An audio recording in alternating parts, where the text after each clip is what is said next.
ભાવનગરના મહિલા મંદિર ચિત્રાના આંગણે ઘનશ્યામ મહોત્સવની હરિભક્તોની હાજરીમાં ઉજવણી.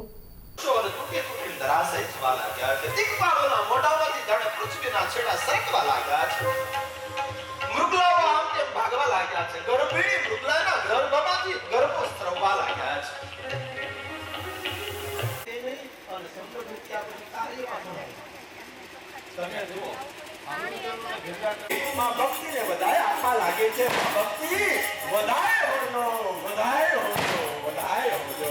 અને આખીર ધર્મદેવના આંગણાની અંદર છોકરીઓના નરનારીઓ ઋષિ પત્નીઓ ગાંધર્વો ગાવા લાગ્યા, વગાડવા લાગ્યા, નાચવા લાગ્યા અને કૂદવા લાગ્યા છે.